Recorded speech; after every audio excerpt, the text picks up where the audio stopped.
Hello, Steve. Hello, Jill.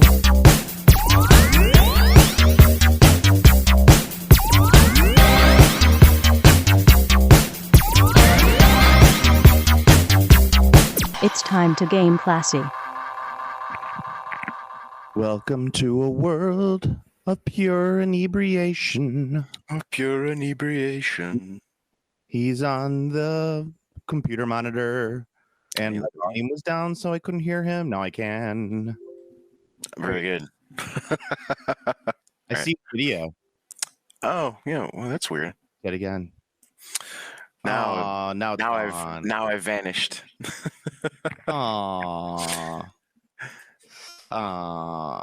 Anyway, welcome to Game Classy, the best worst gaming podcast out there, and where we're going to talk strictly about all of the pressing topics of the day.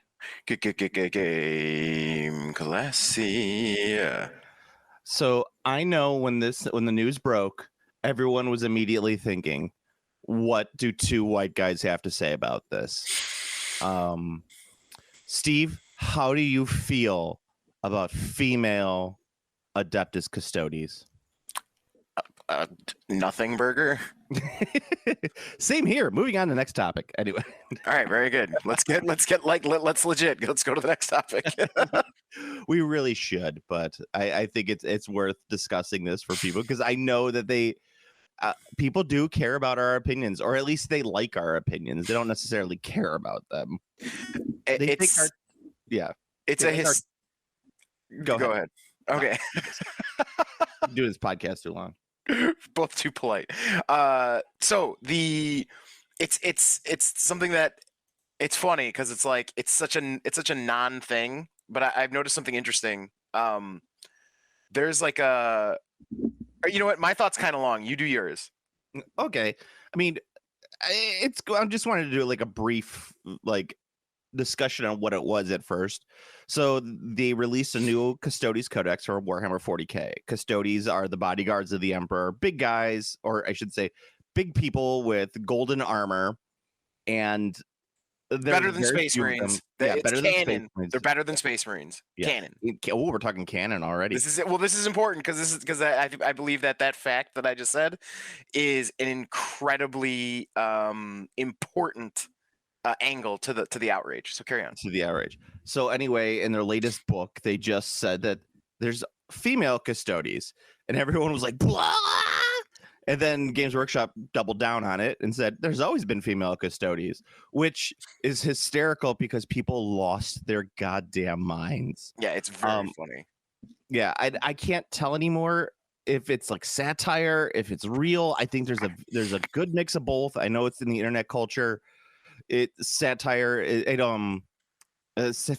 goes so far that it becomes reality, I guess, for a lot of people. So that's been like the big topic of the day, and the amount of people losing their shit over it is hysterical. Yes. Anyway, your thoughts? Okay, so this is kind of like a long and winding thing, but so basically the winding road, bum bum bum bum, ba-da-dum. Go ahead. So Games Workshop, like Warhammer, is in the state that I would say like the majority of video games were in like a few years ago. Not video games. The video game community, like the goons who are interacting with said product. Hashtag gamers. Yes, hashtag gamers. So there's like, the huge culture war. So like someone said a while ago that everything is Gamergate, and I was like, yeah, no, that's pretty much accurate. Like like if you just watch it, like everything that becomes like a big kerfuffle on social media is literally just Gamergate over and over and over. It's just like a repeating thing. But basically, I'm going to tie this to something that happened recently in gaming, which is why I call it a nothing burger. There's a game that just came out called Stellar Blade.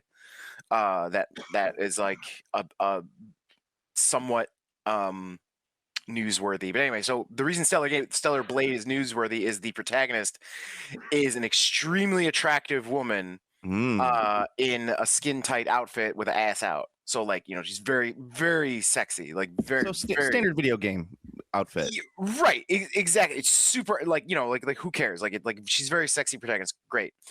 And that tried to get pulled into the culture war.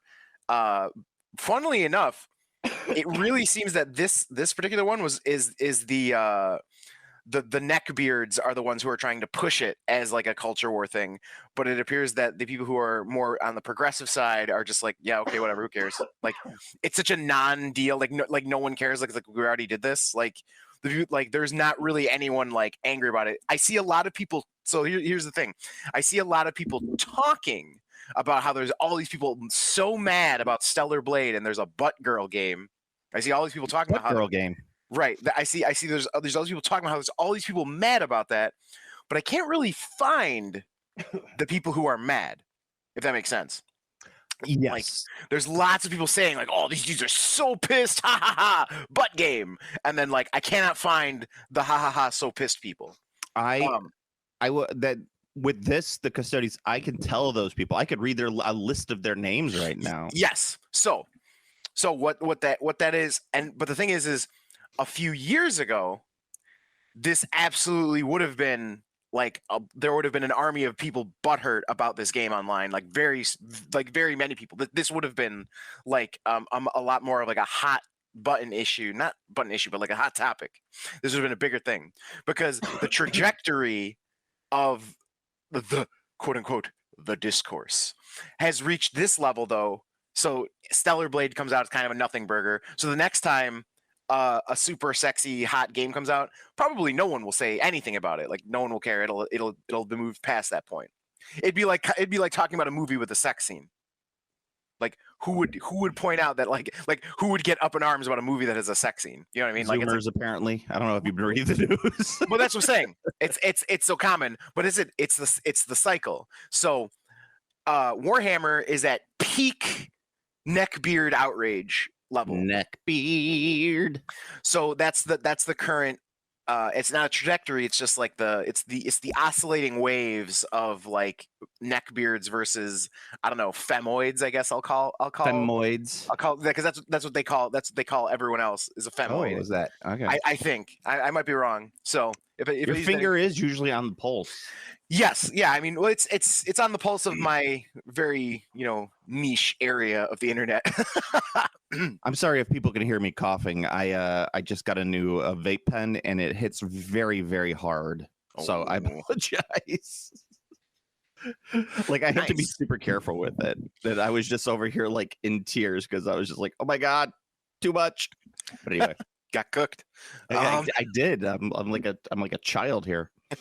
So yeah. So because excuse me, made me cough. All right. So now, because Warhammer is at this peak, you say something that is like literally innocuous. Like who cares? Like people are like yeah, there's always been female custodes. Like whatever. Like who cares? Like nobody knows. Like nobody. Like I think there's like been one custodes you saw their face. Everyone else has just been is just a giant Hulk in the armor.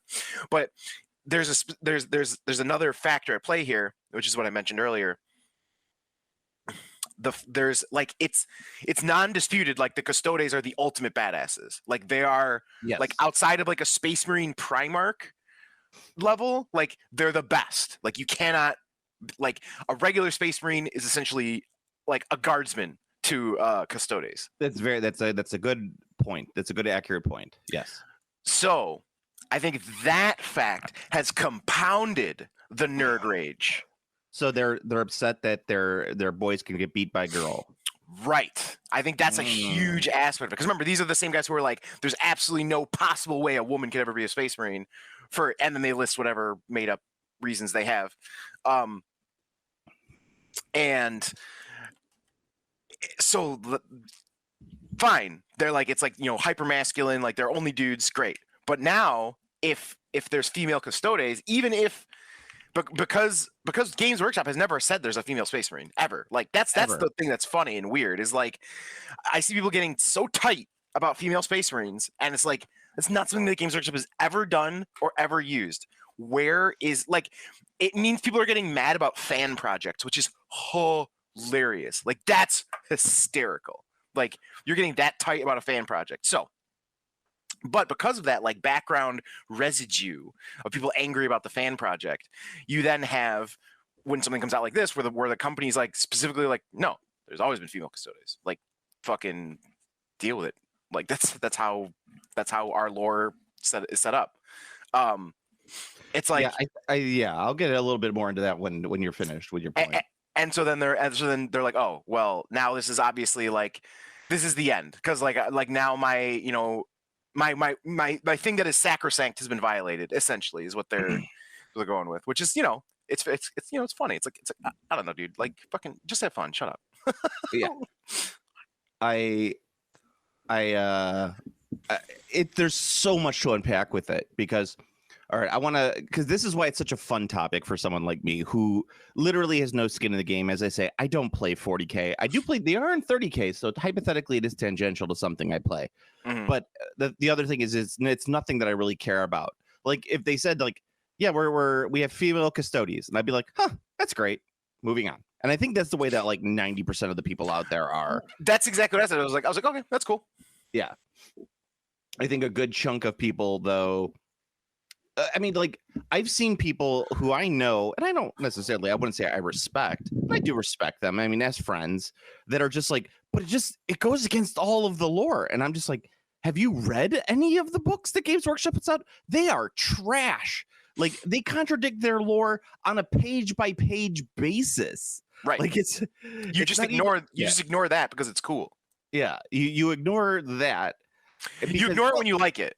Yeah, you ignore it when you like it. If you don't, you're like, wow, this goes against the lore. It's like, and that's part of it. It's like, it doesn't matter. It's trash.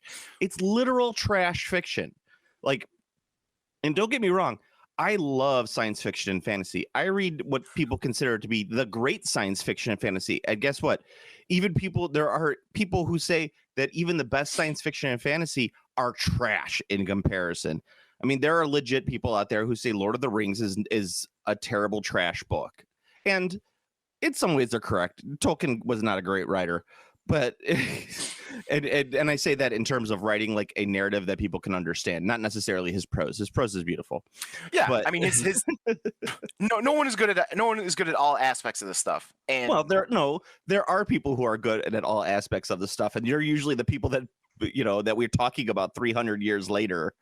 But yeah, Games Workshop fiction and lore is the lowest of the low. I can't name I don't know if I could name fiction that I would hold in lower contempt than Black Library. And this is coming from a guy who reads Black Library on a regular basis. But I don't know if there's a form of fiction, maybe like not Chaosium, maybe like when Fantasy Flight puts out a novel, I might be like, this is worse than Black Library.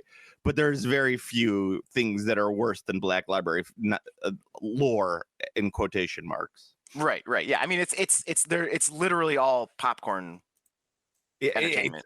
Yeah, I wouldn't even call it. It's, you know what it is? It's like the peanut shells that are at the bottom of the bar floor at the end of the night entertainment. That's what that is. Like where you're just licking them to get the salt content. That is what Black Library is. And this is from a guy who reads it. I literally have like 3 Black Library books that I'm reading currently right now. So like, this is not coming from some hoity-toity English major, even though I am a hoity-toity English major, or was. I still say I don't think that any author has ever had it all. I don't think any author has ever managed to do absolutely everything, because that would mean that someone has achieved perfection, which there's no such thing. Yeah, Harper Lee and To Kill a Mockingbird is one of the greatest books of all time. Oh, I guess I should have made it a little like.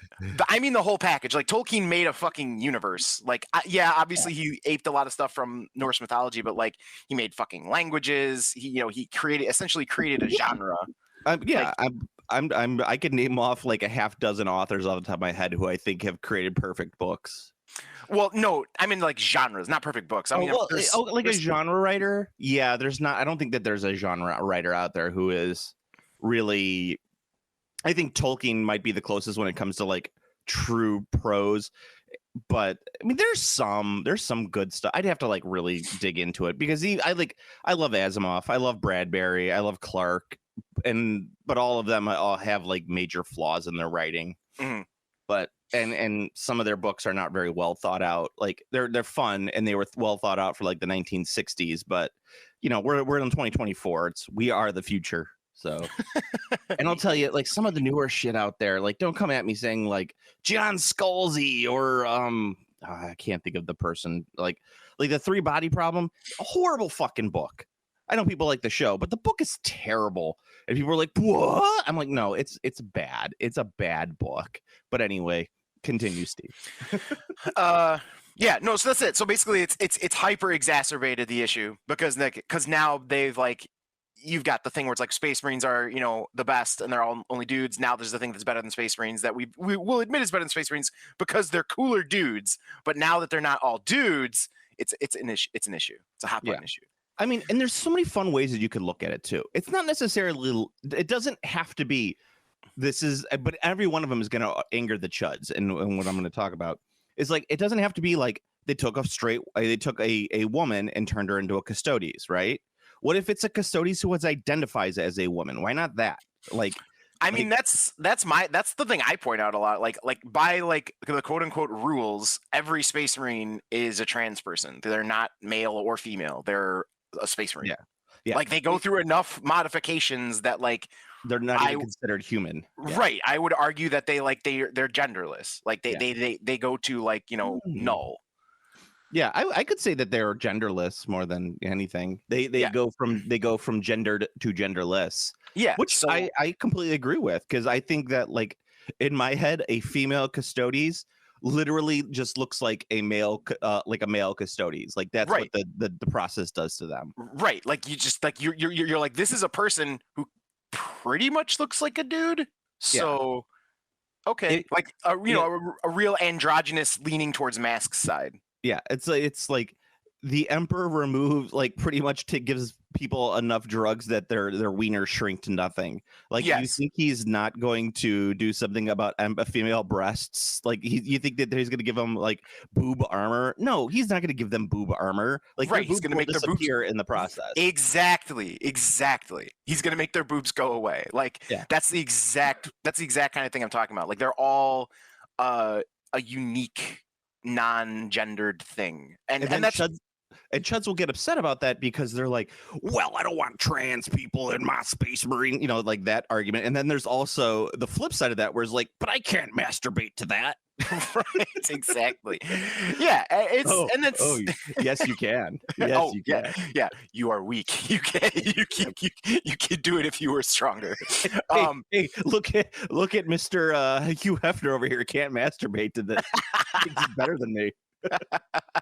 That's great. But yeah, so that's what it is. I think it's a lot of it. It's literally like a fragile ego. It's related to a lot of people's fragile ego. That's all. Yeah. And I think for me personally, I think it's, you know, it's cooler to have like a weird like non-human thing, because that's the, you know, the entirety of, you know, the I'm not even gonna get into the whole like fucking satire shit about Warhammer, but like the gag of Space Marines, like the entire gag of Space Marines is that they are, you know, the best of humanity, and they're like the most modified non-standard human possible.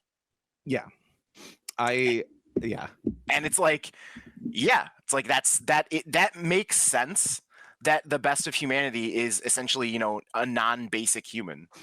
Like that's good. I like that. That's good. That's a good plot. But that's the whole point. Is like, you know, you're putting these like, you know, the best examples of humanity. You know, they're not standard humans anymore. And I like that. I think that's a cool. I think it's a cool concept, and I think it's an amusing gag too, where, you know, you point out like, wait a minute, you guys, you know, it's basically like, you know, it's like they're the most hyper like human centric, ultra like anything that isn't human should be wiped out mentality, and it's like, what is their best trooper? Something that arguably not really like a human anymore. It's pretty cool.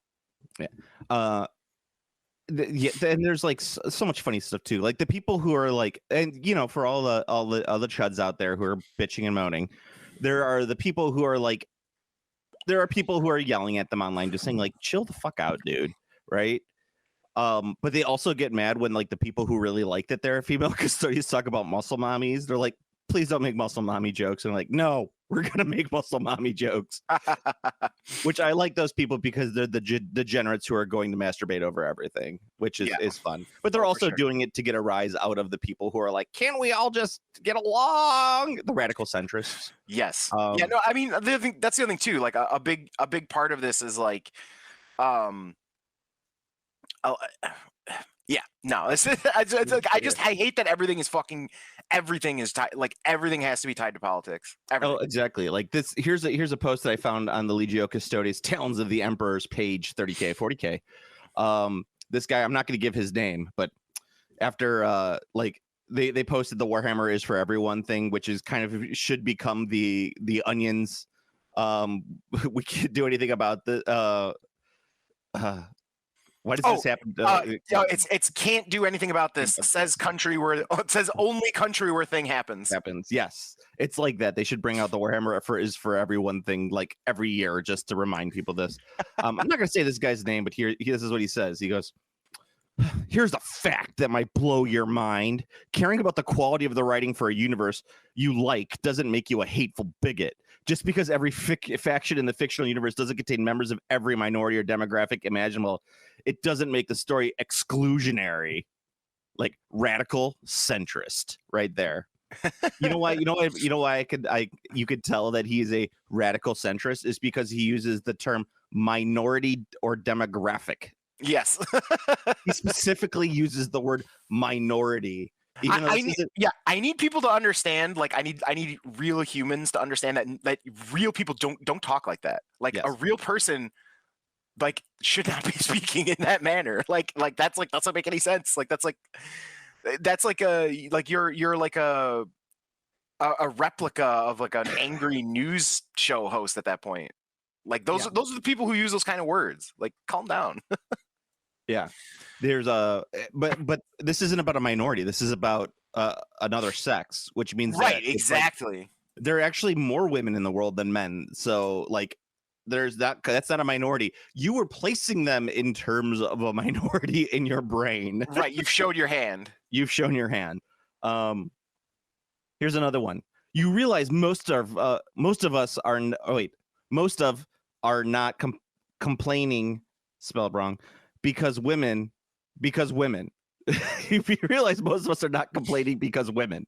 We complain because there has literally never been female custodes in any lore and is always stated that it is boys, mind you.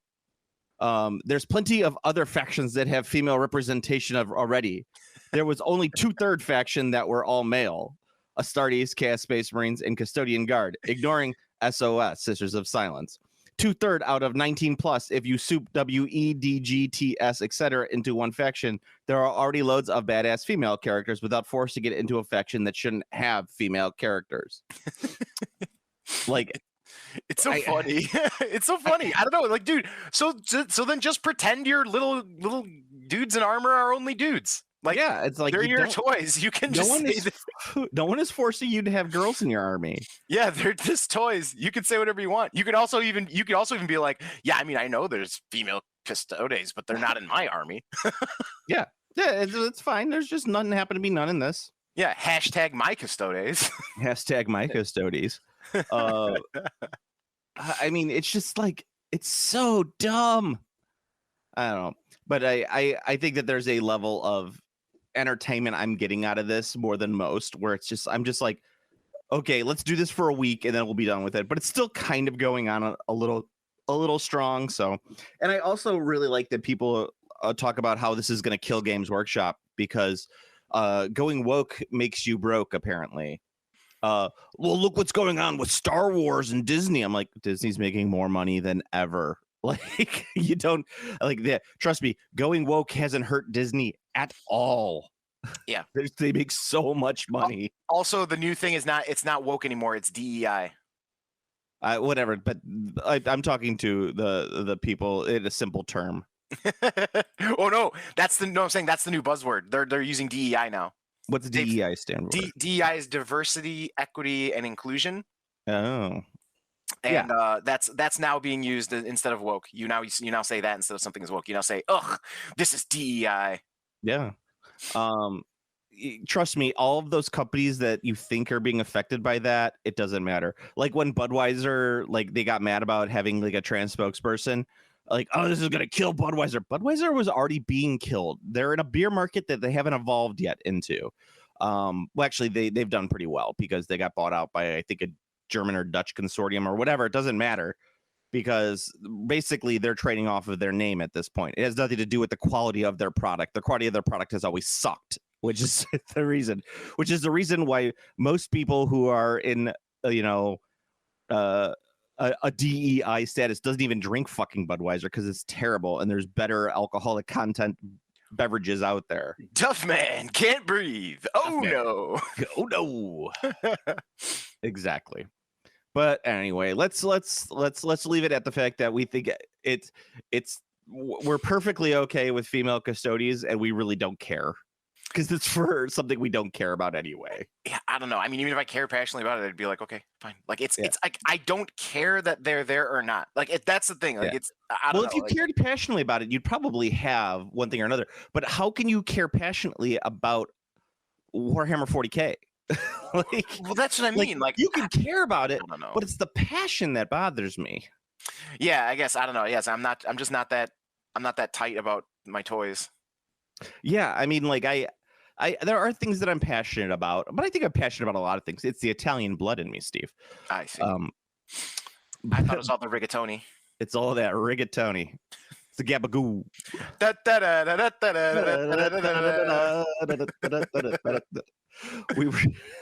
I was teaching my son was learning about the national anthem at school, and we were talking about national anthems of other countries and which ones we think are so great. And he was asking, and he goes, what's the national anthem of Canada? What's the national anthem of Mexico? And I played on the phone, and then he said, what's the national anthem of Italy? And I played that song for him.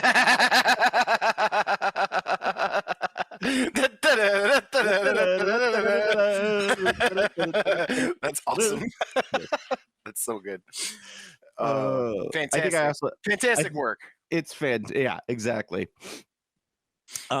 So let's move on from this nonsense. Yes, very good. This world of the muscle mommy. It is a nothing burger. That's all I'm saying. Yeah. Yeah, I don't see some of that nudist artists, some nude custodies art. That's what I'm looking for right now. I'm gonna look for that online. The nude stodes. Yeah, I'm gonna go old school, like 2004, and look for like Rule 34 custodies. See if that still exists as a thing. I'm sure it does. It probably does. I mean, it's good. You got to for all the old time exennials who still want to use the old lingo and terms. Yes, that's right. Yeah. I learned that I'm an exennial, so that's fun. It's a new thing now. Oh, is that the new thing? Oh, is that the borderline? If you're like, if you're born on the borderline, it's like 78 to like 84, I think, or like 82. It's like a small like 4 or 5 year thing where they're just like, you're not quite Gen X, you're not quite millennial, you're an exennial. I see. Yeah. So it's for people exactly like me who are like, I don't get anything that the millennials are complaining about, but I also think Gen X is a bunch of lazy fucks. And then I work with a Gen Xer who's always like, we just don't care. I go, yeah, exactly. And that's why we had Trump. Anyway, so next big news actually is what's it called? Not Gen Con. Adepticon has decided to move to Milwaukee. Yes, of all places. I saw you were you said it's Jover. It's Jover. It's a hashtag Jover. Hashtag Jover. So anyway, they decided that they were done with the Chicagoland region after 20 years and decided to move up to Milwaukee. I'm slightly bitter, if you can't tell, which is totally I'm okay with. And I'm not one of those people, though, who's going to go out on the internet and voice my complaints, because guess what? I'd just be banging my head against a wall. And I realize that because I'm an adult with adult responsibilities, and complaining about a gaming convention is really dumb. But here's the reasons why I'm going to complain. I'm going to complain. Yes. No, I think it's a bad move. And this is coming from, and I am biased. Trust me, I'm biased because I'm from the Chicagoland region, and I only say this because I understand why they moved to Milwaukee, and I think that their reasoning is dumb. So they moved to Milwaukee instead of Rosemont because they didn't want to deal with the unions in Rosemont. But so I guess they're getting a better union deal up in Milwaukee, apparently.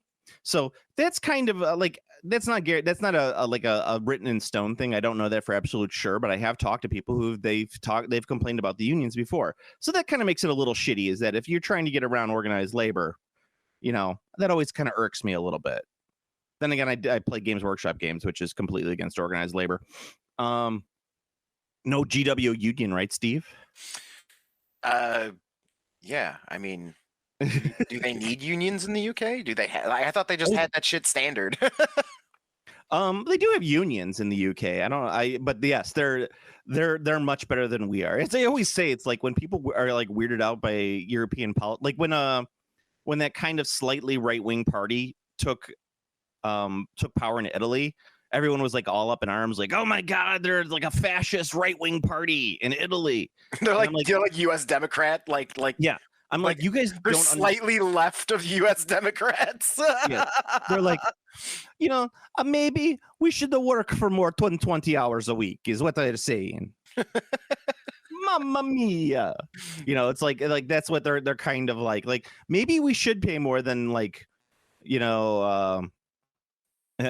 maybe what would be an Italian right wing policy? Maybe we should have some sort of I can't even think of Italy's weird politics are beyond me right now. Just make it about maybe the retirement age should be higher than 45 in Italy. I guess I don't know what the retirement age is. But yeah, their policies are basically Democrat level in the United States. Right. And I'm talking like Bernie Sanders Democrat. Like Bernie Sanders would probably be a right-wing politician in Italy. Yeah. Yeah. So I think people don't understand how actually turbo right-wing America is. Yeah, seriously. But I mean, I'm sure people think I'm sure there's Americans who listen to us who think we're like turbo communists, and it's like, bro, I mean, you have no idea. Yeah. Like I am communist on paper. In reality, I'm kind of like Bernie Sanders style Democrat. That's pretty much where I am. Yeah, I think mine is like maybe corporations should pay taxes. Yeah. Maybe having a child shouldn't make you bankrupt. Yes, yeah, maybe that, having medical care shouldn't make you bankrupt, and maybe no, I'm saying having a child, upon which the capitalism is built,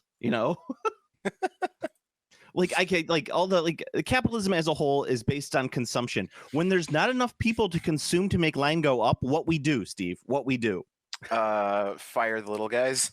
I mean, seriously. So anyway, the move to Milwaukee. Second part on that is that really there's a huge I believe that there's a huge chunk of the player population for Gen Con that is not based on staying or like a destination convention. Like part of the thing about Gen Con, and I'm sure they have data to back up why they decided to move. Like, don't get me wrong, this is probably very well thought out. And yeah, we're just you don't make a move like this after a place for 20 years, like off the cuff. Like that's not a thing. Anyone who thinks this isn't well thought out is foolish. Yeah. But it's like, for me, I'm not going to go because if I decide to go to Milwaukee, there's so many charges on top of that, on top of just the entry fee, that it doesn't make it like to go play in a Warhammer 30K tournament or an Old World tournament. It's going to cost me cost of tickets, which is like going to be over $120 probably for the weekend, because moving it to Milwaukee is going to cost some more money, which means your tickets are going to go up. So let's just say $120 flat, plus the charges for the events, which would probably put it up to about $150. So $150 right there. Now it's going to cost me travel time, gas money, parking, because the Milwaukee Convention Center charges for parking. And that's just for a day, right? So, and the tournaments start at 9 a.m. So if I wanted to go for the day, I'm going to have to leave my house at 6 a.m. to get up there by 9. And even then, I have to get my ticket. I have to get this. It's like there's not enough time in the day. I'd have to leave at like 5 a.m. to go to a tournament that's going to last till 6 p.m. And then I'm going to have to drive home after that. I'm going to be exhausted. So what do you have to do to get around that, Steve? You got to get a hotel. Well, guess what? Do you think the fucking downtown Milwaukee has enough hotels for all like, for the people going to Gen Con? They got the same number of hotels as Schaumburg. Mm-hmm. So it's like if I do get a hotel, then I got to get a shuttle that's going over because there's no hotel attached to the convention center on top of that, and then it's gonna cost me an extra $200 for a night in a hotel in Milwaukee. Woohoo! Mm-hmm. So just doing that, it's gonna balloon up to $500 for the weekend. That is too much for me. I believe it's pronounced Milwaukee. Milwaukee. It's Algonquin for the good land. It's Algonquin. That's right, for the good land. Oh man, does this guy know how to party or what? So I'm looking at it like that. And so like when people say like when I said like, and this is legit happened to me, Steve. I've talked to a couple people about it and I've been like, yeah, I'm not going up to Milwaukee. And they're like, oh, boo-hoo, it's so far for you to have to go. I'm like, yeah, it is. I'm not going to sugarcoat it. It goes from $100 investment to a $500 investment. That's not worth it for a tournament for me. Mm-hmm. So that's a big deal. And I do. There's also a part of it where it's like, why Adepticon is as big as it is because of the Chicago community supporting it. So it's like moving to Milwaukee kind of feels like a little bit of a betrayal on my end. That's just. I'm not saying like I'm this bigwig who does a lot for Adepticon and stuff like that, but it's like we were there at the beginning when it was like in a little hotel, not even at the Westin. It was like at a different hotel right by the Westin. Yeah. In Downers Grove. And it was made of people who went to the bunker. Like, these aren't, or, even before the bunker, it was like most of the people were like, was it Crooked Hat? Yeah. Like Western Chicagoland gamers. And then all of a sudden it got big. It went to the Westin, then it went to Schaumburg, and now it's going to, it was at, I think it was at Pheasant Run a year or two, right? I don't remember being at, was it a Pheasant Run? I don't know, probably was. I mean, everything's been at Pheasant Run at some point. Now it's burned down. But not for insurance reasons, Joe and Steve. Yeah. Definitely wasn't for the insurance. No, it wasn't for the insurance at all. Yeah, it was an extremely fortunately timed fire. It was a fire that happened right after the new owners discovered that the place was a dumpster fire of debt. I mean, but hey, it's unfortunate that it burned down, but hey, lucky for them, it was good timing for them. Yeah. Pure coincidence. But yeah, so they moved to Milwaukee, and secondly, on the third part, Milwaukee kind of sucks as a city. I'm gonna be honest. Schaumburg, from the convention center, there was tons of great food. It was like easy to get to from the airport. It was easy to get to from anywhere in Chicagoland.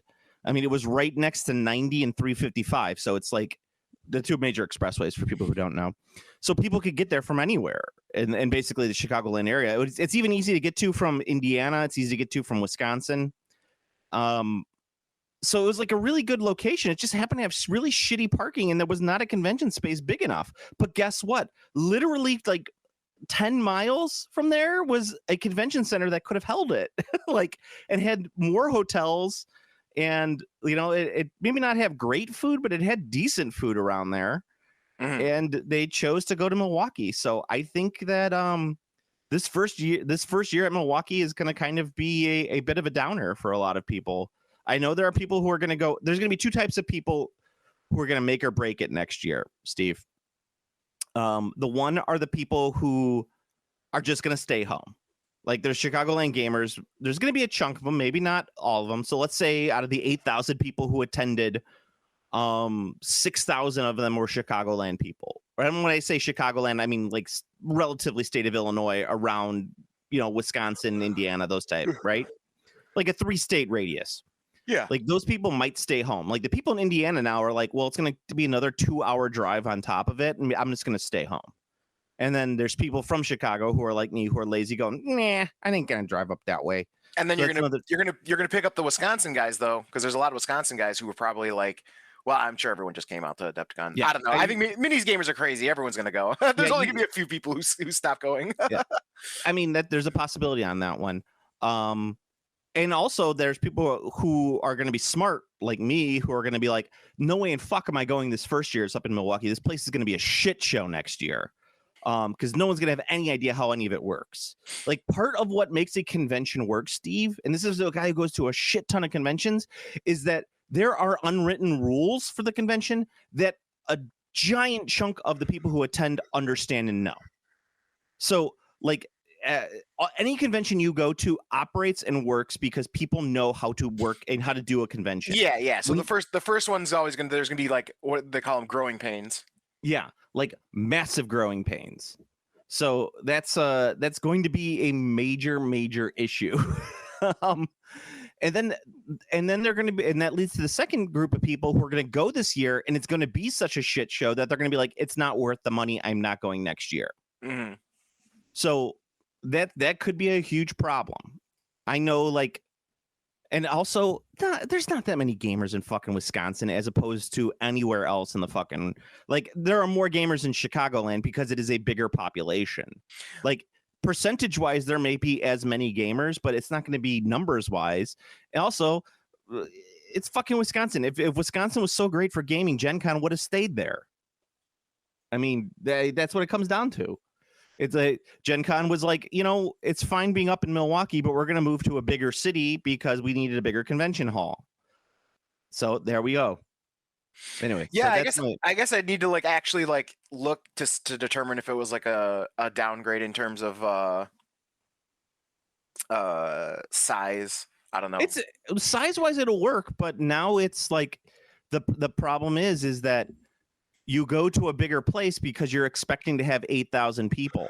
I think that they will sell 8,000 tickets. However, will they have more than 8,000 attendance? Probably not.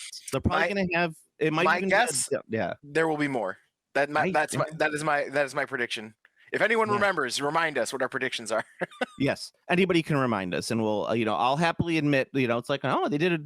They had a great thing, but there's so many things. Like I know I have people who are silently keeping their mouth shut and not attending because it's like, yeah, it's just harder to get to. Mm-hmm. Like one of the things for like people like it, I know there's a big chunk of gamers in Detroit and Michigan who are not going to go because it's so much further. Like you can't, it's not just like a straight shot. You can't go over the lake. You got to go. It's like you go to Chicagoland and you're fine. But now from where the previous one is, it's another 2-hour drive on top of that. It's too much for some people. Mm. Yeah. I mean, like they talk about Gen Con moving, right, to like, I don't know, let's say Minnesota. I wouldn't go to in Minnesota because it adds like another 2 hours to my drive. I'm like, no, thank you. I don't need that. It's already 3 hours to get to Indy. I don't need to drive 5 hours to get to Minnesota. Although I probably would go if it was in Minnesota. I'm just saying. Yeah, Minnesota. Would be. Oh yeah, I'm gonna get the fishing report. And hopefully, but it's going to be the middle of summer, so there's no ice fishing. But I just like to get the ice fishing report just to make sure. That's true. Minnesota would be solid. Would be solid for Gen Con. Yeah. All right. So then we get to what was my third thing I wanted to talk about? I remember I sent you that list of things to talk about. Oh yeah, we got to talk about our rankings. Yes. So we talked about this 2 podcasts ago. We talked about, or maybe it was 3. We did our rankings of it was 2 ago. We did our rankings of our Games Workshop starter sets. Yes. Yeah. So we actually, so now we're going to give our 2-player specialist game starter sets, even though these aren't all technically specialist games. Yes. Some of these came out before specialist games. Some of them have been out since specialist games. And some of them are standalone. Some of them are standalone. True. Not many of them are standalone. No, not many. I think there's 2 that are standalone that I'd say for sure, or 3 that are standalone. Yeah, I did I called an audible and I left on Battle of 5 Armies. I'm just letting you know that because I was like, yes, I know we said no, but I'm like, you know what? No, we're gonna add that in. I'm gonna I'll pull veto on Steve's decision there. I did the SABC tier. Okay. So do you want to do it chronologically? However you want. I noted where each one is in my tiers, so I'm good for any order you want to go for. Okay. So our first one, and yes, I think it's been funny. People have been commenting like, what about Inquisitor? And we're like, there's no player starter set. This whole thing's about the starter sets. Yeah. Ow. It's gotta be, it's all about starter sets. So if you're one of those people who did that, there you That's go. why. Yeah. I sent you the alpha list. I have the regular list that doesn't that does have the stuff that we took off of it. So just to let you know, I didn't send you that one because that one has all my grades on it. So I didn't want to send that to you. Word. All right. So the first one we got is the 1988 Adeptus Titanicus. Oh, and you know what else? Did we talk about what was it? Dark Future? No, is it Dark Future? It's the one with the cars. Yeah, that's Dark Future. Yeah. We did not talk about Dark Future. We didn't talk about that. Some people were saying like, how can you include Dark Future on there? And I said, because neither Steve nor I ever played that fucking game, like the original. And it's true. Like, it's what does it have in there? It's got a ton of chits and little plastic cars. I'm like, I'm not even gonna fucking talk about that. Yeah. Just to let you guys know that technically that was the first Games Workshop like 2-player starter set game, but it's so old that it's like, what's even the point of fucking talking about that? Right, exactly. Anyway, first game that we're going to talk about is 1988. This is pre-second edition 40K box set, Adeptus Titanicus. Did you look this one up, Steve? Hang on, you cut out. Repeat that, please. I said, did you, we're the 1988 Adeptus Titanicus. Did you look it up? Oh, yes. No, that's the one with the big ass, what the hell? What the fuck's it called? With the Titans. Yeah, no. There's the specific one that's in there. The Warlord, the Beetleback Titan, the Beetleback Warlord. Yes, the really goofy looking one. Yeah, the goofy looking one. Exactly. Yeah. Yes. And the little buildings. The little buildings. Yes, it did come with like little foam buildings. It's a really fun looking starter set. In all honesty, you look at it and you're like, oh, this looks like it's fun. I could not find a price tag on it. Yeah, because it's so old, and finding price tags on any of these games is like a crapshoot and a half. Yeah, so I went on pure. So I did not have this starter. I don't think I've ever even seen this starter before. I just sold that starter like a year ago. Nice. So I had it. Nice. Yeah, I don't think I've ever seen one in person. So very, very cool. I mean, on vibes alone, I put it at what tier did I put it at? I put it at A tier. You put it at A tier. Okay. Yeah. I put it at B tier. I really dug it. I think it's fun looking. It's got great accessories. My only thing is just miniature content is really weak in it. It's got, you only get like 6 little figures in there. Which is fine, and they're customizable. You can put different weapons and stuff on there. It's just it's a little weak on components. I think the components it has are really beautiful, but it's just like, if it's a starter set, I kind of want a little bit more with it. So, but I get you A tier.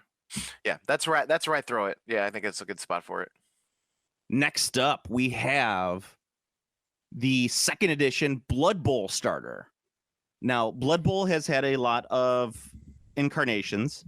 So the second edition one was I believe excuse me, that was let's see if I can find a picture of it. There it is. Yeah, that's the one with the goofy looking orc on the cover. Yes. It's probably one that a lot of us are familiar with if you started out playing Blood Bowl a little bit earlier. Yeah, it had a very hand-drawn, sketchy look for the cover. Yeah, second and first edition, by the way, I didn't include because it was all paper. There was no figures in it. So, So what did you give second edition Blood Bowl? I gave it a B. A B? I give it a B. You're a lot more positive than I am. I gave it a C. It's still it's really nice looking. It's just like I think it's better than most. Yeah, but I mean the reason I throw it at B is like I think it accomplishes its goal extraordinarily well. It does. I would rank, and the reason I don't rank it higher is just the mini components aren't the best and things like that. That's exactly it. It's like I think what its goal is set out to like give you a very complete game that you can expand upon. Is really, because that's the other thing too. Like, I mean, I want to. I need to coach my ratings as too. Is like a big thing I think about when I think about starters and I think about minis games is like, is this a legitimate starter? Like, can you play the game? Because there's been a lot of Warhammer starters in general where like you can't really play Warhammer like with that starter set. You can't. Yes. I mean that was a big component of our last one that we were talking about. Mm-hmm. Yeah, and you can play ball. And you know what's something else that I will say brought it down to a C, but it really should bring it up, you would think, but because it's such a shitty component, it brings it down. They did have a 3D foam board for it. I love that foam board. It's so ugly though. It's like horrible. It's so great. Yeah. But anyway, yeah, I was looking at pictures of it. I'm just like, oh my god, this thing would just like, this thing would break apart in like a day and a half. Oh, I guarantee there's not a single one left in existence. They've all. I'm sure there are. I mean, no, they've all disintegrated. Well, they could have disintegrated. Yeah, I was gonna say people take care of it, but I'm sure like whatever the foam it's made out of it like has dissolved into some poisonous gas that's in your house right now. Yes. All right, so you didn't want to do Advanced Hero Quest, but you wanted to do the 1989 Hero Quest. Yes. All right. So the 1989 regular Hero Quest, what did you give it? Regular Hero Quest is an A tier. Really? Yes. Man, you are like always one. I gave it a solid B. Yeah. But it's also because I always get Hero Quest and Warhammer Quest, or I'm sorry, Warhammer Quest. I always get those two confused. Oh, so whenever people talk about Hero Quest, I'm always like, oh fuck it, I love a good dungeon crawler, and then I look at it, I'm like, this isn't what I wanted. No, Hero Quest is the dungeon crawler. Warhammer Quest is the one that's not the dungeon crawler. You got them mixed up again. Wait, did I do that again? Yes, you mixed them up. That was awesome. You did it live. Wait. No, Warhammer Quest is the one where you lay out the tiles. No. Like, yeah. Hero Quest is the one that just comes in a solid board. Oh, no, Warhammer Quest also has a board. No, Warhammer Quest has the tiles that you put out. Like it works a lot like Curse City. Oh, that's the Age of Sigmar edition Warhammer Quest. No. This is the original Warhammer Quest I'm talking about. The Warhammer Quest from 1995. The one where it's like you have the little tiles and the doors and the little plastic, minotaurs and everything else that you're fighting. I know Hero Quest has that too, but Hero Quest just has one board with like a bunch of like terrain that you put inside rooms and stuff like that, and you walk around. There's doors and stuff. But Warhammer Quest is the one that has the actual like tiles you put out. Right. Wait, what the hell? Are you thinking you get them mixed up in your head? This is great radio, by the way. I'm getting Warhammer Quest mixed up with something else. What the fuck am I thinking of? I have no idea. Warhammer Quest looks just like Curse City in like many respects. Yeah, it really does. Yeah. Steve got confused, everybody. Just letting you know. But anyway, Hero Quest I gave a solid B to. I think it's a really fun game. I think it's dated in terms of rules and like playability. There are so many like questions. I always have more questions playing Hero Quest than I have answers. Broad soul. Yes. And you give it an A. I think it's one of those classic games that people just have in their collection that they get mad that their parents sold in 1998 when they were cleaning out the basement. Yeah. I love it. I don't know. I think it's just one of the best. I think it's one of the best ever. It's definitely a game where I'm certain that my memories of it are much better than the actual game is. Because keep in mind, I'm judging this based on my personal experience with the game, which means that the last time I played it was sometime in the 90s. You're like, this is the greatest game ever. Yeah. So that's how I'm reviewing it. And I don't care. I don't care if I'm wrong. Yes. So then next is we have the 1989 Space Hulk. This is the original one that was released with the old chunky Terminators. Probably the one that not most people are familiar with. I'd say most older gamers are familiar with this one as opposed to the one from 2003 or 4. Yeah, these are the real egg-shaped Terminators. So what did you give? What did you give the original Space Hulk from 1989? I gave the original 1989 Space Hulk a B. I gave it a B as well. Why did you give it a B? I think I've been pretty obvious that like these games are solid, but it's just like the components are a little chintzy. That was what I get. That I felt I felt Space Hulk at that era. It was also chintzy, like even by its contemporaries. Yeah, I think that like so. In looking at this, Steve, like the number of games that were released in '89 is insane. You have Advanced Hero Quest and Hero Quest both coming out in '89. Space Hulk. And then we have the next one, which is Space Marine, which is the first version of Epic. Like that is an insane time for really cool games. The problem is with most games that are like in this early incarnation, you have more nostalgia covered glasses for them, and you're like, this is fantastic. But when you actually go back and you look at the rules, you're like, what? This is stupid. But anyway, yes. Like that's that's how I feel about Space Hulk. Also, I figured out which game I had confused Warhammer Quest for. What's that? Talisman. Oh, Talisman, yeah. Talisman, yeah. That is what that's the game I was thinking of, because I was like, when you were saying that Warhammer Quest had tiles on a board, I was like, what the fuck is he talking about? There's totally a board. Oh yeah, there's like a track around the outer board. I didn't include that because Talisman works more like a board game than a minis game. Yes, but that is what I was thinking of when I was thinking that the game had just one board. So there we go. Yes. All right, so I'm putting Warhammer Quest back on this list then, because you got it wrong. Yeah. Because you wanted it off, and I was like, what? All right. Yeah, so, and that's exactly why I wanted it off, because I thought it was Talisman. You thought it was Talisman. I know, so I'm adding it back on. Yeah, all right, nice. So then we have Space Marine, which is the first version of Epic. It is a 2-player game. You get a shit ton of minis in that game. What do you think, Steve? What do you think about the original Epic? I gave the original Epic the tier of B. A tier B. I gave it a tier of C. Because I've actually painted and played that version of Epic, it's kind of god awful. I see. I have not played it. Again, this is on a perception only.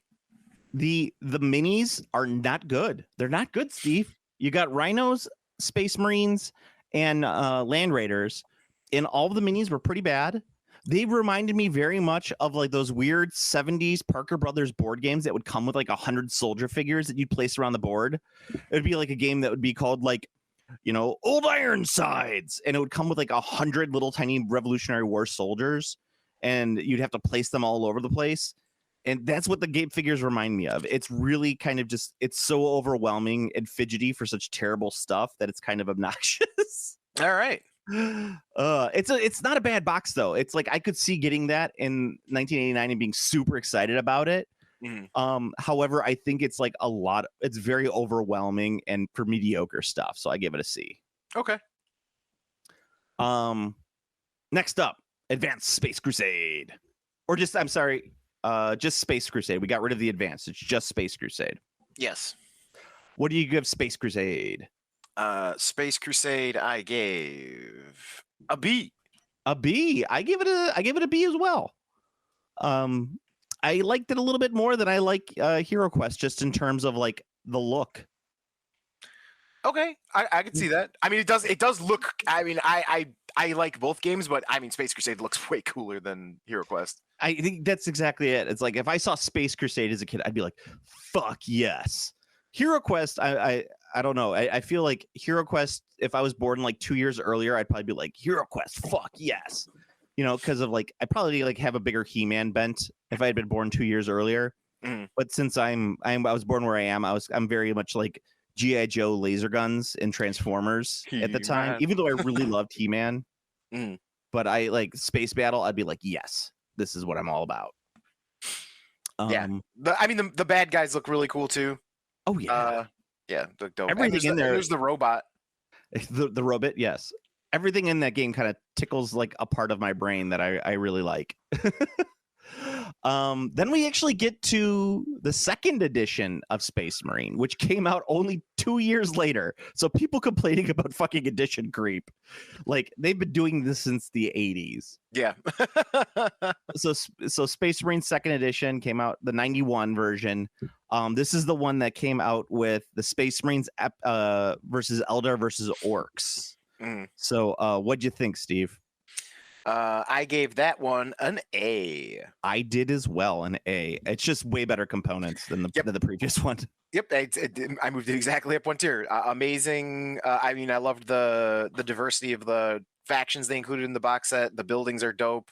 Yes. I like that they got everything represented. There's infantry, there's tanks, multiple factions. There's a Titan. Yes. Very, very cool. Yeah, it's kind of like a I like if you're doing like I love the idea that they did a 3-person starter, you know? Mm-hmm. It's very interesting, but it's also kind of really fun where it's just like you get so much cool stuff that you could, and I guarantee you, like you could probably do a very playable army based on that stuff. Oh, for sure. All right. So then you have next up, Man of War 1992 or 93. Toot toot. Man of War, it's a boat game. Boat game. What'd you give it? Man of War, the boat game. I gave a B. I gave it a C. I'm consistently exactly 1 tier higher than you. Yeah, well, I mean, we've matched up on a couple of ones, but I'm being much harsher, I think, than you. Mm-hmm. Not that to say anything. I mean, my problem with Man of War is it only came with like really shitty starter armies. Like they're just like regular boats. Like there's nothing fun with that. Also, the rules are really, really terrible with Man of War. Yes, the rules are really, really bad. That's why I have it as a B. Yeah, and that's I have it as a C. Well, it's a B because of the rules. It's a C because it's like give us something fun with the figures to start with. They're just like regular longboats. They're boring. It's not like I don't know. I guess I'm. Especially at that time, I would have just been like, "Oh fuck yeah, boats!" Boats. I mean, I can see that. I what I really like about it though is like the components though are really nicely done. There's so much like richly, brightly colored stuff to punch out yes, and play with. Yes, and they did. There's an absolutely incredible amount of very nice punch out terrain. Yeah. Oh yeah. Do you call it terrain when it's for a boat game? Well, it's kind of just like flats, you know, like but it would be terrain. I mean, they're doing that type of terrain for Warma Hordes now. Yeah, well, that's true.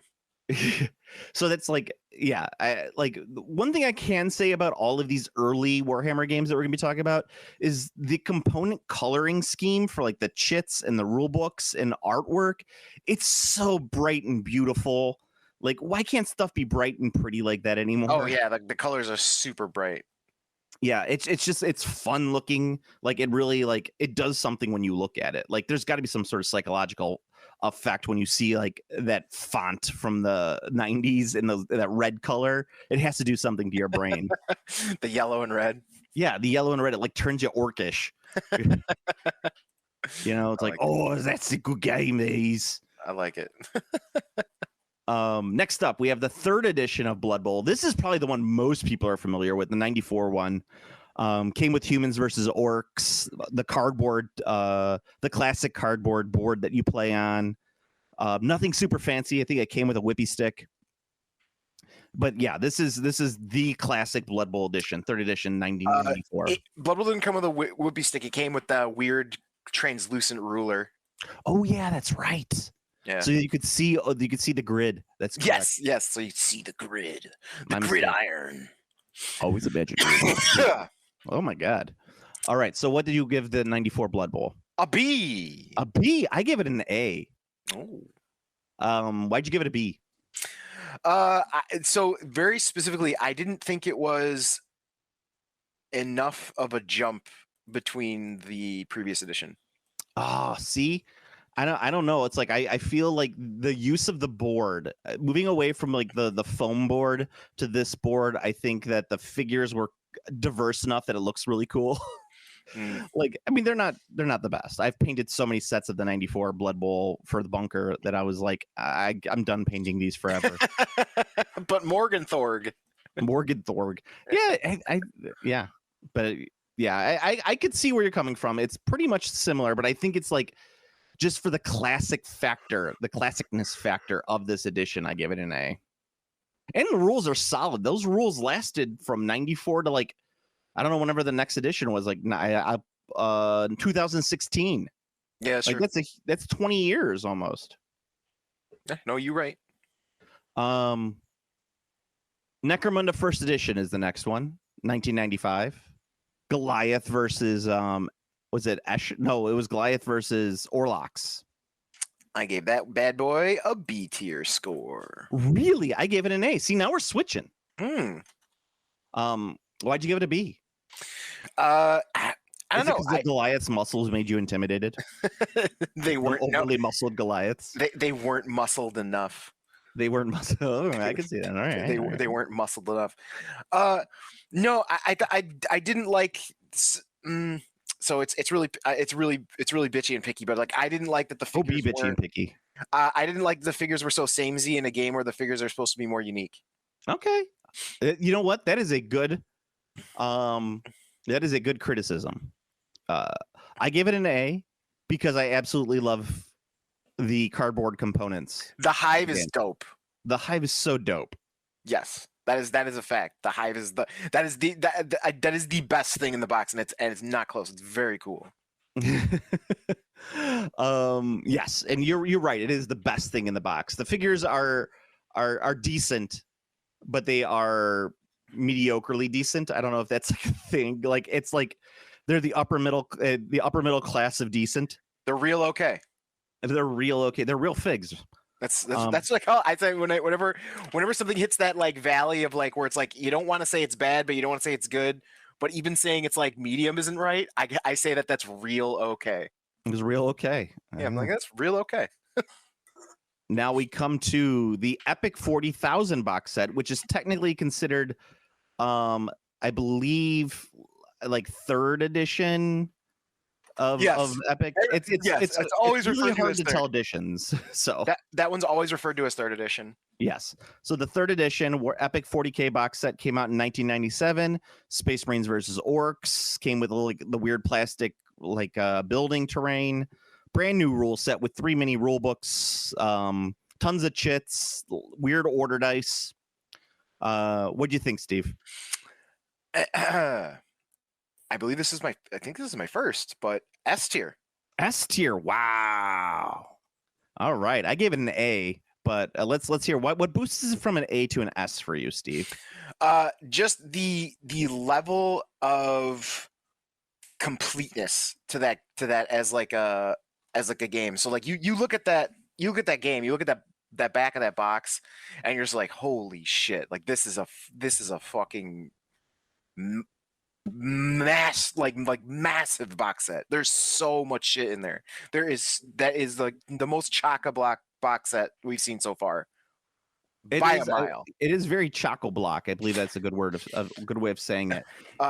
Like you got 3 plastic rune building sprues, 3 plastic marine infantry sprues, 3 plastic marine vehicle sprues, 3 orc infantry sprues, 3 orc vehicle sprues, 1 rule book, 1 battles book, 1 armies book, 1 booklet of detachment cards, 2 play sheets, 2 range rulers, 2 airfields, 3 barrage markers, 20 objective markers, 10 hidden markers, 20 blast markers, 12 fate cards, 10 D6, 6 order dice, 6 tiny Ds, 6 initiative counters, 3 yellow, 3 blue, 10 HQ counters, 1 cardboard gargant. Yes. Yeah, I love the cardboard gargant as well. When we say 3 infantry sprues, they are not just like a little half sprue. These are like 3 giant sprues. Yeah, it's 3 full infantry sprues. It's like it's an absolute shit ton of figures in there. Like just a monstrous amount of content. Like that. Just what a box. Like wow. Like if I would have gotten that for a birthday, I would have lost my shit. I would be too. I think I give it an A. I think the one thing that kind of kept it from S tier for me, just to be honest, is I think that, you know what? I don't really know. I probably should just boost it up to an S tier. Okay, I'm just boosting it up to an S tier. I really can't tell you why it would not be an S tier right now. What I'm thinking about it. Nice. I mean, yeah. I mean, that's what it comes down to. Oh, and the terrain is gorgeous. The hand drawn art for the paper terrain, gorgeous. Oh yeah. It's real nice. Yeah, I guess I won't say anything. I guess I'll just say, it's very very pretty. Maybe my S tier it goes down from an S to an 8 because of its scale. Maybe 8mm just doesn't do it for me as much. I could see that. I mean, that I think that's actually pretty valid. It doesn't look as good. Like that's why I actually really like the newer one. That like slightly upscale where everything just looks just a little bit more detailed. I'm a big fan of that. But I'm gonna give it an S. I'll boost it up based on that. Nice. Next up, Gorka Morka, 1997. Here we go. Based off Steve and I's Gorka Morka cartoon that we're going to be drawing. That's right. We're going to get commissioned at some point. That's right. To go on Warhammer Plus, so no one will ever see it. So Steve, what did you give Wacky Orc Races? Honestly, Gorka Morka, S tier.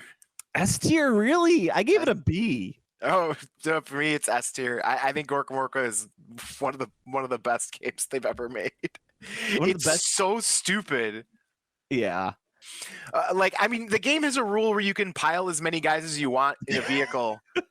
And like the rule is you have to actually pile them on there. Like that's like in the book. They're like, yeah, you fuck, like how many guys can this hold? I don't know. How many guys can you put on there? And it's like, yeah, if they fall off, they die. They take damage. They fell. So I gave Gorka Morka a B, and I think this is probably going to be one of our biggest disparate scores. So far, yeah, by the biggest distance. The biggest distance. I think I like the figures. They're not great. They're that 90s style orc where they weren't really great on the drivers of those trucks are terrible figures. The drivers on the motorcycles are terrible figures. The on foot orcs are great. Yeah, but they were on a smaller base size. True. Which was interesting. So that Gorka Morka worked on a smaller base size. And so the figures didn't always stand correctly. And they retconned it for a lot of the later releases, which was a thing. So that kind of bothered me. And also the rules were not great in Gorka Morka. Looking at them, they're very they're very orky, where it's like, wait, this rule doesn't make sense. Well, would it make sense to an orc? I guess. Okay. So yes. It's still a fascinating game, and it's very interesting to play, and I think it's due for a redux. Like they should redo it. Gorka Morka should literally be Horus Heresy but for orcs, where instead of like multiple Space Marines, you have multiple like orc tribes, and you have the same kind of base sets for them, but they have special units, which is different. But it should also just be like, what do you have? 3 to 5 vehicles, and you play around with those. I love it. Yeah, I'm kind of with you. It's very fun. It's very nostalgic for me, even though I didn't play it too much, but it's still got all of that like tickles the brain stuff about it. Now we're starting to get to our territory. This is 1999. The year was 1999. Bill Clinton was still president, and he was acquitted of lying under oath. The Simpsons was still really good. It was decent.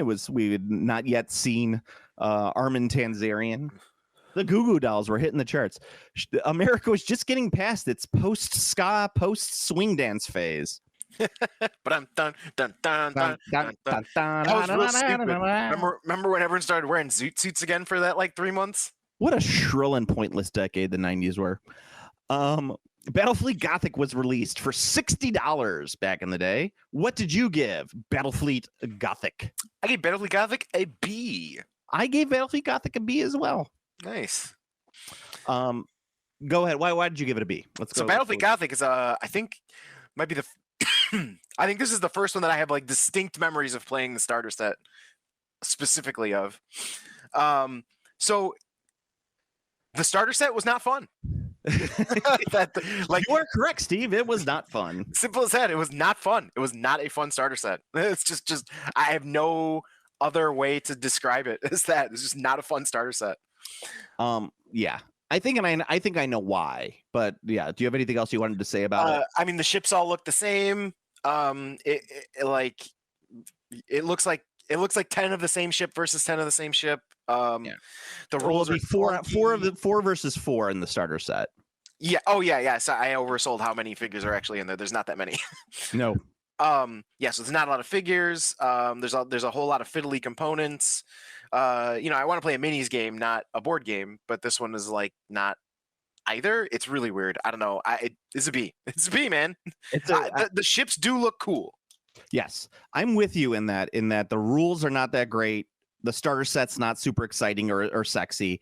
I think it could have been like they had 4 capital ships, but I think that's because they did 4 on a sprue, if I'm not mistaken, or they maybe did 2 to a sprue. I think it was 2 to a sprue. 2 to a sprue, and then they put 2 in there, 2 of the sprues in there. It would have been better off if they did 2 sprues of the capital ships and maybe had like 2 sprues of smaller ships, so it was like 6 versus 6, but there was a little more diversity in the ships. Yeah, I think it could have been a little sexier.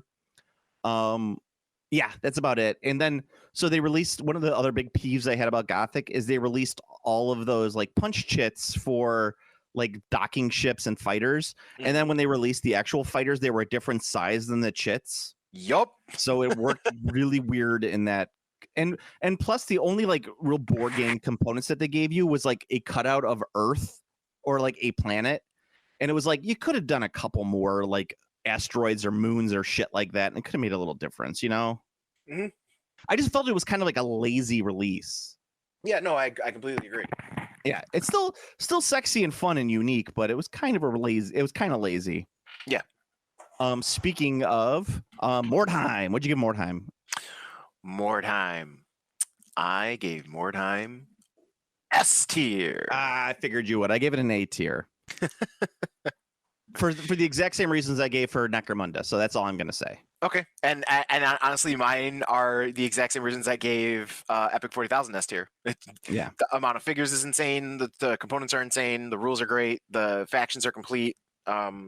You could never have picked up another thing and had fun with Mordheim, that box set, forever. Yeah, you're very correct on that. I gave it an A tier. I think the terrain was great. I think the figures are great. I just think and the rule set I think is messy. It's same thing with Necromunda. It's like I gave Necromunda an A because the rule set's kind of messy. Mordheim is kind of messy and slow and clunky. And the figures are just repackaged stuff that they use for fantasy, which I think was kind of a lame. So they use I know the figures probably were designed for Mordheim first and then placed into fantasy, but both the Skaven and the Empire stuff were stuff that was normally supposed to be used in game for fantasy. So I think that was kind of a cheat. However, all of the Mordheim figures that were ever released were all fantastic. I would say they were all A tier fun stuff that came out. Dude, I have a large collection of Mordheim figures. The Mordheim Beastmen are still some of the best Beastmen ever sculpted. The Mordheim Empire figures are some of the best figures ever sculpted by GW. They are so fantastic. That's until they got a little bit later and they had like the multi-part kits that they would use. And a lot of that was based on like, people were sculpting for like, in order to get a job with the company. So they would like design figures and then GW would just be like, well, we're just going to release this figure. Like the vampire pirate queen figure or the weird elf mage figure or the one wizard figure that was too big. So they said that he took a growth potion. That's awesome. No joke. But yeah, like they had that Don Quixote figure, which was great. Oh, I loved all of the expansion figures, but the box set I think the figure usage was a little lame on that, which went down to an A. But you are correct; it's a game that you could pick up and play in perpetuity. Next up, we have the 2009 Space Hulk, released for $60, or I'm sorry, $90 on release in 2009. Yes. Oh wait, I'm sorry, we skipped the Battle 5 Armies, which I said is back on the table. Oh yes. How much? What did you give the Battle 5 Armies, the 2005 one? I mean, come on. S tier. Yeah. I did too. I give it S tier. It's if you could track it down, it's one of the best 12mm games ever produced. And it is a game in a box. You never have to buy anything else. You could have, but you don't have to. I have all of the blisters still for it in box. I should sell it at some point and make some money off of it. But it's just I kind of want to paint it and play it with all the expansions. Yeah, it's a good game. It's a very, very good game. Yes. S tier. Space Hulk 3rd edition for $90, and I think 4th edition was pretty much the same game with some updated rules. So we'll include them both together. What'd you give the 2009 $90 Space Hulk? I gave that one an S tier. S tier as well. It's a fantastic fucking game. Yeah, The components are so gorgeous. Everything about it is gorgeous. Yep, super good. Absolutely one of the best releases GW's ever put out. Yeah, and there's a reason why it was in such high demand for years. Like that they did just like 4th edition was literally just a reprint of the game. It was so good.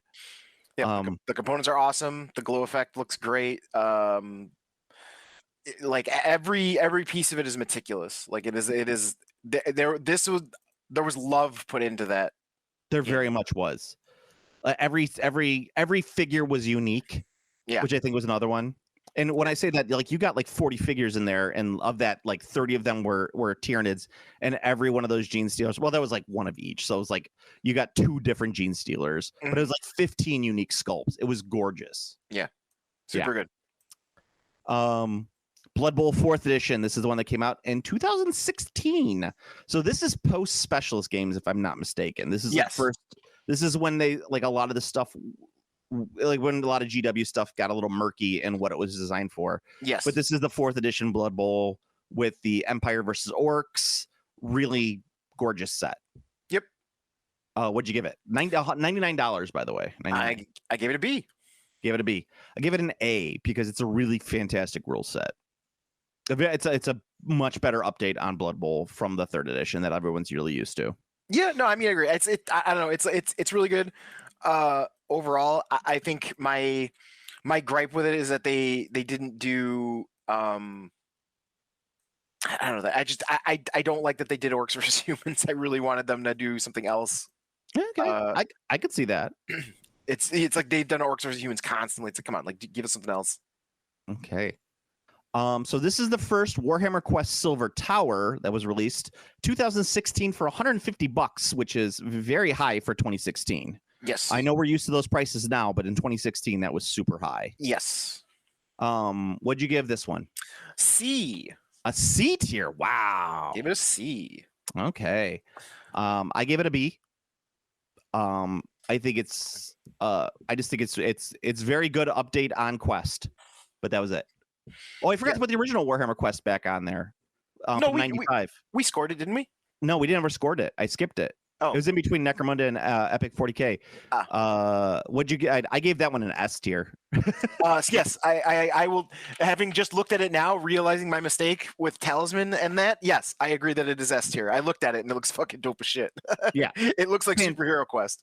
Yeah, it's a fantastic game. S tier anyway. So, but yes, I give Silver Tower an upgrade to a B tier for that one. Yes. For me, I give Silver Tower a C because I remember Silver Tower. Silver Tower was outrageously expensive at that time. Like that was a ridiculous price tag for what you got in that box. Also, having played Silver Tower, so I'm not a huge fan of the whatever you want to call. There is a specific word. Is it amorphous tile game? Yeah, maybe. I don't know. There's a specific word for it, and I think it's amorphous. I think it's amorphous tile. But what that meaning is when you have a game where you lay out tiles to build the board, but they're not the same size. Okay. So they're like so one is 3 tiles long and 2 tiles wide, but then this other one is 6 tiles long and 10 tiles wide. Yeah. But playing this game on a regular human-sized table is fucking impossible. Yeah, that can be a problem. Because these weird shaped tiles go into like strange directions, and then you can't exactly predict how big the game is going to be or what kind of like footprint it's going to have while you're playing it. It's very frustrating. Yeah, I'm not a fan. Like I like just give me a board, dude, or give me an empty like play space that I know that the game will not escape. That's a very good point. I think part of the reason I gave it a B is also I think theme didn't quite work out for the game. They should have done something a little more down to earth, so to speak. I think Silver Tower is a little sillier. I think it gets better the further that game line goes down. It gets better, like the series goes, and you'll see that. So, B for me. Would you give it a C? Yeah, C. All right. Necromunda Second Edition Underhive. This is with the Escher versus the was it Orlocks Yes. in the box set or Yes. Goliath? One of the two. But yeah, Escher versus Goliath, I think. Yes. What'd you give this one? Now this one, I gave an S tier. Really nice. Yes. I gave it a B, but I'll go into why I gave it a B. Okay, Why'd so you give it an S tier. So I thought this was just I mean like, $125, by the way, on release. yes, I thought this was like the perfect upgrade to like the Necromunda box set. I think it has like it pushed forward everything that was good about the previous Necromunda box and didn't keep any of the things that I didn't like. I think the terrain is cooler. You get a lot more interesting diversity in your figures. Much bigger fan. See, and now the terrain part is the reason why I downgraded it. I gave it a B, and I think part of the problem with Underhive is that they didn't want to focus on the terrain. They wanted to make it. It became a little bit more board gamey than the first edition. I think this is like it like you're fighting in basically tunnels on a cardboard board. They eventually expanded it out, so you didn't have to do that anymore with expansions. But the original one, the components are all gorgeous. Everything is great about it. It's just that they got away from like that multi-level terrain, which I think it was one of the coolest parts of Necromunda. I don't know. I can see that. No, I see that. I like the claustrophobic feel of like you're stuck in the tunnels in the hive. Yeah, I mean it's a very good game. The rule set is much better than this first edition. But yeah, it didn't get to like the A tier, S tier till much later releases when they were able to get like to the 3-dimensional terrain. Yeah, I might be cheating my brain by like thinking about the more recent stuff as well. Yeah, that is possible. Yeah, just looking at the box set, the figures are fantastic. Yeah, I'll say the figures kick ass. So good. They're awesome. Yeah, I mean Necromunda constantly puts out figures that I'm like, I wish I played Necromunda just so I could have an excuse to get that figure. Do you know anyone who plays Necromunda? Here's a weird thing. Like, I swear, Necromunda is a game where everyone's like, we should play Necromunda. And like, yeah. And like, no one actually has Necromunda. Or one guy has Necromunda and nobody else has Necromunda. But everyone says we should have Necromunda. Yes. No, that's very true. But Dwayne has a very large Necromunda collection. He loves Necromunda, which I'm totally cool about too. Like, I'm glad I have a copy of Underhive. I have a fully painted Necromunda warband. I will be more than happy to play Necromunda at any given time. But it was also the one I remember playing it the first Underhive with him one time, and I brought my what's it called, my Delax, right? Mm-hmm. So I didn't bring anything that was like game breaking, or I just brought my normal Delac figures. And so we were playing the first scenario, and he got mad at me because I put like a gang boss in my list, and he's like, "Oh no, the scenario doesn't have a boss." I go, "Hey, I looked at the rules for this, and the first thing it said was pick your boss." So I picked a boss. I don't care about your scenarios. That's a dumb story, but that's funny. I remember back when Kevin was putting together a Delac army, and he was taking little push pins and pushing it into figures' eyes to get those Delac glasses. I remember him doing that like on like a dozen figures, and I'm like, that is insane. That's awesome. Shout out to Kevin if he's listening. So then the next after that is Warhammer Quest Hammer Hall for $150. 2017. What'd you give it? I gave it C. I gave it a C as well. Yeah, for me, it's everything I said about Silver Tower. Exact same things apply to Hammer Hall. Yeah, I should probably give it a D because all of the figures are non-unique. They're all from other armies. Oh, that's true too. There isn't a single new sculpt in there, as far as I know. Yeah, it improved upon some of the stuff with Silver Tower, but not by much. I don't think I have Hammer Hall. I have Silver Tower. I don't think I have Hammer Hall. Then we have an interesting one, 2017's Warhammer Underworlds : Shadespire. $70 on release. What did I give Shadespire? While you're doing that, I gave Shadespire an S tier. I think it's one of the most interesting, best, and exciting games I picked up from Games Workshop in this series that I can remember buying and being like, holy shit, this is great. And it changed my gaming world for several years because I really enjoyed playing that game. Yep, same for me. Yeah, the figures are great. The initial starter set was great. It was so fun to play, so fast to play. Push fit, board, the rules were great. They were messy, but they were great. Yep, no, absolutely S tier for me as well. And I think it's one of the few of these games where it got worse as it progressed until they had to do a full reset on how the actual system worked. But for like the first 3 to 4 years of that game, it basically suffered from an insane bloat. And yeah, it was rough. It was rough. It's like bloat plus power creep plus this plus that. Yeah, it was bad. Yeah. There was issues with that, but that starter set was so good. Yeah, even for the like $70 for the price too. It would have been better if it was like $50 for the starter. I think. I mean, that first tournament for it at Adepticon had an absolutely obscene amount of players for a game that came out in the time frame it did to when Adepticon came out. Yeah. It was ridiculous. It was like over 100 people right at I think Shadespire had come out like 2 weeks or something before Adepticon. It was like very, very close to that year's Adepticon, and there was like over 100 players in the tournament. It was crazy. Yeah. Just a fantastic game. Next up, we have 2018's Adeptus Titanicus Grandmaster Edition. This one came in at $300. One of the most expensive starter sets of all time for Games Workshop, and it's for a specialist game. Yeah. What did you give the Grandmaster Edition? I gave the Grandmaster Edition a C tier. C tier for me as well. Nice. I wonder if our reasoning is the same. You just didn't get anything that was worth $300 in that box set? Yep, absolutely. It was not even remotely close to that. Like, that value is not even remotely close to being there. Yeah, they gave you 2 $100 models in there, which I don't think that this is like where 3D printing really comes into play, where it's like you're paying how much for that figure, and it's not, whatever you're paying is not worth it to put that thing together. Right. I think that everything in there is cool looking. The rule set is actually pretty good. I think that I would like to have seen, and this is a controversial opinion, I would have liked to have seen Adeptus Titanicus work like Shadespire, where you're on a hex board, kind of like BattleTech, and you have cards and stuff like that. I think that the way that the rule set works for the game is interesting, but it would have worked better as a board game. Yeah.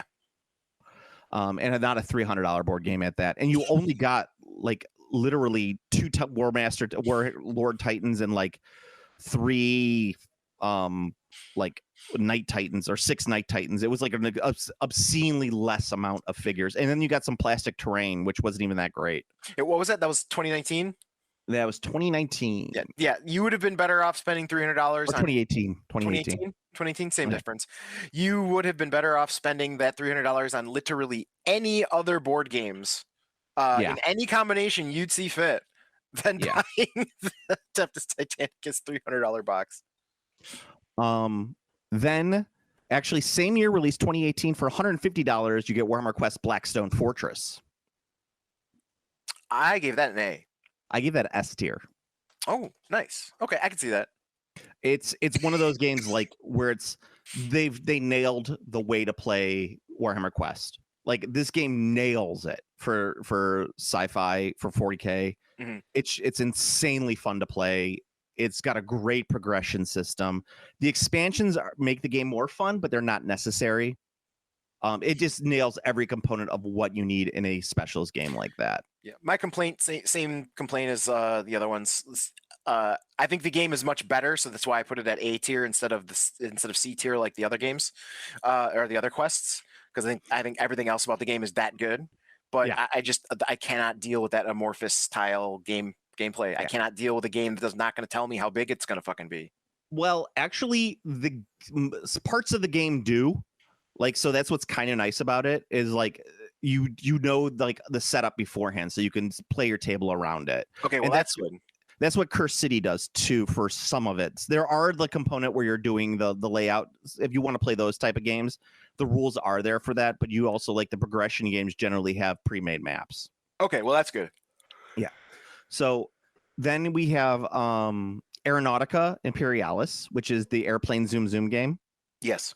2019, $90 release. What'd you give it? I gave it a B.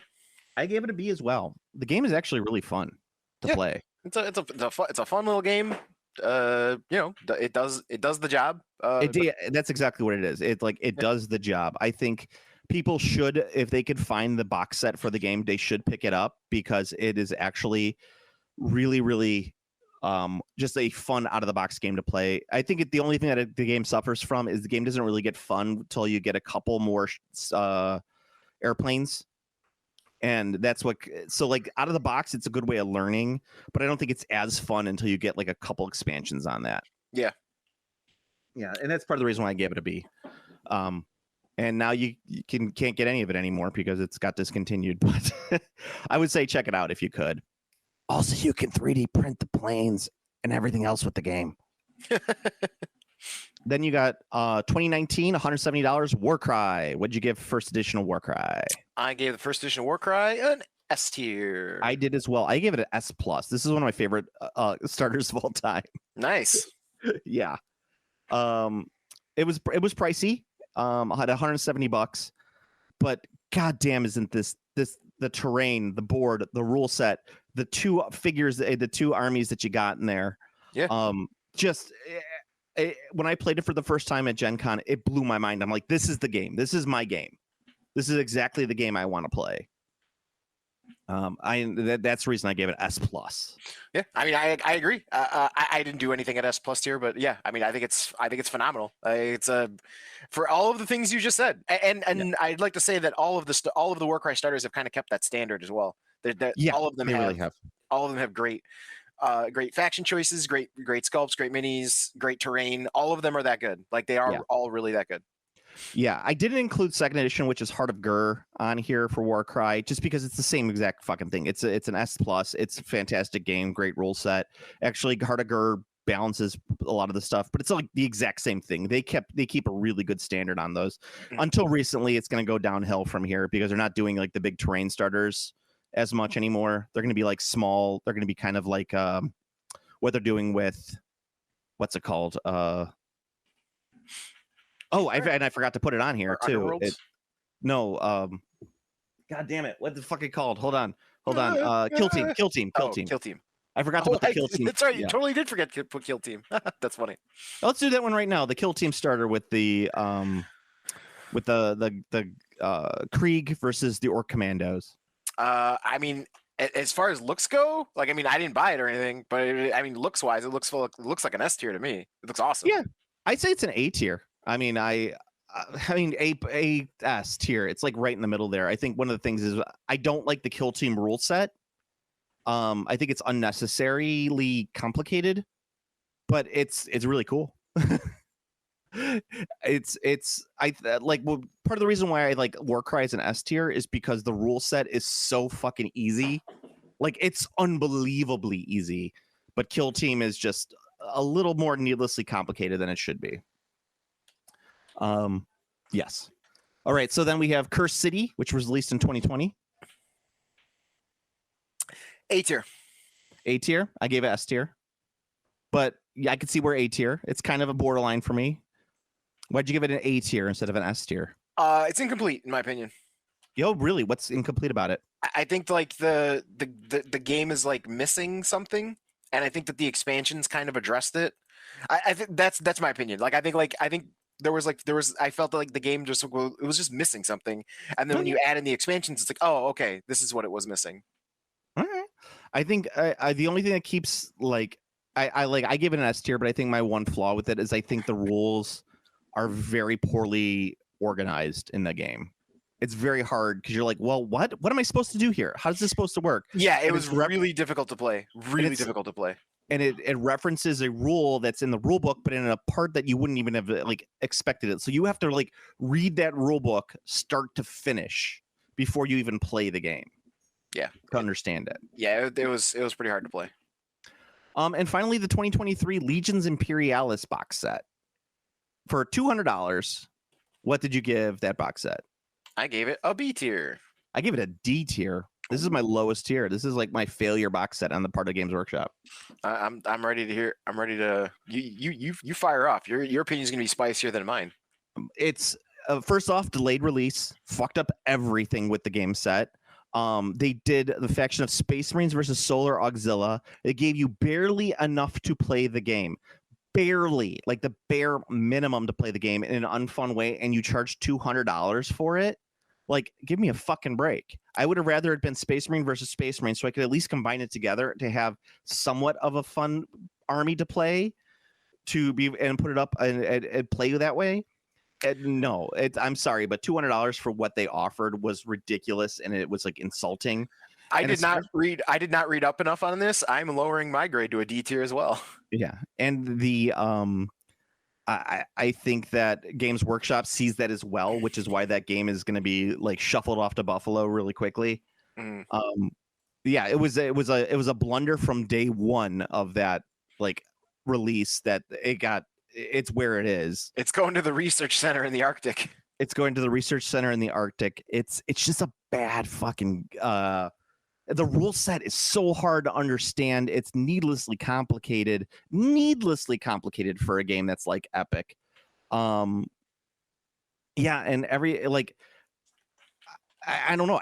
I feel like it's Horus Heresy. So why are you not doing Space Marine versus Space Marine? Everything Horus Heresy should be Space Marine versus Space Marine, right? Which would make it, which would make the box set you could able to play for one faction if you decided to, or you could split and play two factions. Like that, I think is like the best type of starter set because it appeals to both like newbies and oldbies. Yes. So yeah, that's it. Plus the fact that 3D printing has made that game so obsolete at this point, like the need for models so obsolete, yet they decide to charge a maximum amount of money for these figures. It's so tone deaf, in my opinion. Yeah, like what you should be doing with Legions Imperialis is making it so dirt cheap that people who 3D print would be put out of business because of it. Because it's like, why would I 3D print something when I could just go buy it and it looks better for cheaper? Right. You can't. All right. So I figured it out. The difference between the way that companies are going to go past 3D printing or not, and I actually think Age of Sigmar is falling into this category slowly. But I think unless your shit is like Kingdom Death, where like your sculpts are so specifically yours, you can be like, yeah, boutique pricing, like that makes sense. You can't boutique price something where it's like all the figures kind of, they look kind of the same. It's like 20 of this guy, 20 of this guy, 20 of this guy. It's like, you basically make a bunch of figures that look like they could be easily mass produced because they can be easily mass produced. Yep. And then you charge a boutique price for them. You can't do that. If you're going to make mass produced figures, you have to offer them at a price that makes sense. Yeah. I mean, Games Workshop does really good job, but I think that their pricing is just way too fucking high on this game to make it worthwhile for anybody to play. Yep. No, I agree. All right, so that's our list. If we missed anything, I think the only thing that we missed was the kill team, but we caught it in time. Yeah. If we missed out something, you could comment on our Discord and let us know. I got to get going soon, but I did want to talk about Bolt Action. Just announced that they're doing a 3rd edition of the game.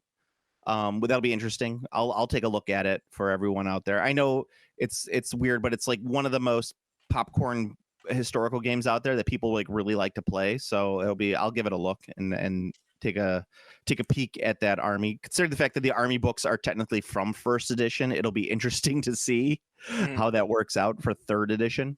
They say they're going to redo it, but yeah, I don't know for sure. This is Warlord. They're old men. They don't listen to like the actual players. Like I still say they should have 2 separate rule sets for that game, a tournament rule set and a friendly rule set. So you could decide which one you want to play what if they want to do things that are more narrative based and friendly based, that's fine. But the game has a very large tournament component to it, so it's like let's make a decision here, guys. Yeah, no, for sure. That's about it. Do I have anything that I missed, Steve? No, I don't think so. I think we got it. All right. So anyway, go to the Game Classy Discord. It's the best way you can get in contact with Steve and I, and we joke and we sometimes share pictures, hold hands.